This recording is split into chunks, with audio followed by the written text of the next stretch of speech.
mga kauni, for today's vlog nga guys, mangungutang tayo dito kay Shopee kasi nga inopen ko na yung Pay Later ko pala dito guys. Hindi ko na nga pala napakita sa inyo, pero parang katulad lang din yan ng TikTok Pay Later. So eto guys, meron akong iuutangin dito kay Shopee na lalagyanan ng plato. Ayan, so 349 siya. So, gagamitin ko installment. Kaso guys, one-time payment lang pala pag bago ka pa lang. So, eto na guys. Eto, namili na ako.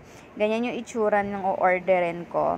So, meron kasi akong, nung inopen ko kasi itong Pay Later guys, bibigyan kanya ng 1,000 na pwede mong magamit sa pangungutang. So, ayan guys. So, meron recommended pang ganyan. Hindi naman pala siya 3 months babayaran. Kasi nga, kapag una pala guys, one-time payment lang pala talaga ito.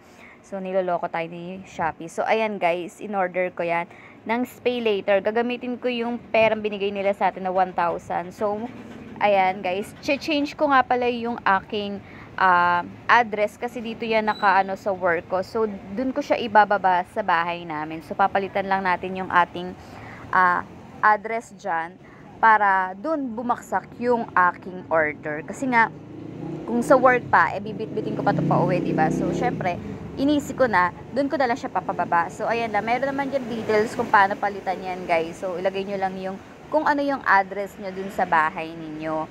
So, ayan. Ganyan lang mangutang. O, diba, tinuturuan ko kayo mangutang kay Shopee. Char. So, ayan lang. Ganyan lang mangutang. Kapag na-change nyo na lahat yan, i-confirm lang natin, guys. Ayan. So, hindi ko yan mahanap kung ano ba. Kasi nga, iniisip ko pa kung ano yung address namin doon. So, ayan.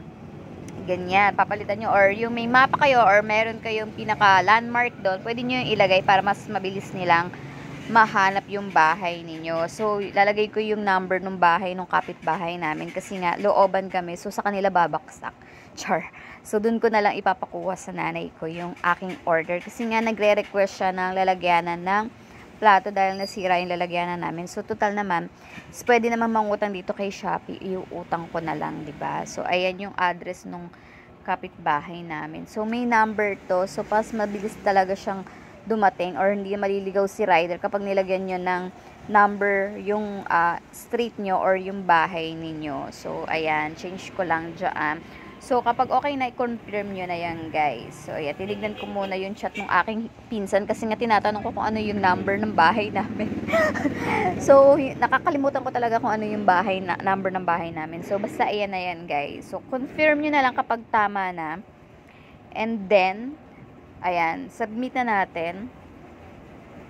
Ayan, so napalitan ko na yan, guys. So, back na ulit tayo dun sa ating order.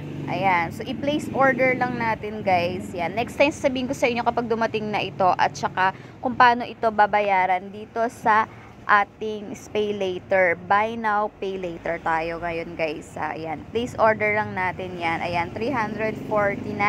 So, yan yung babayaran ko next month. Ayan.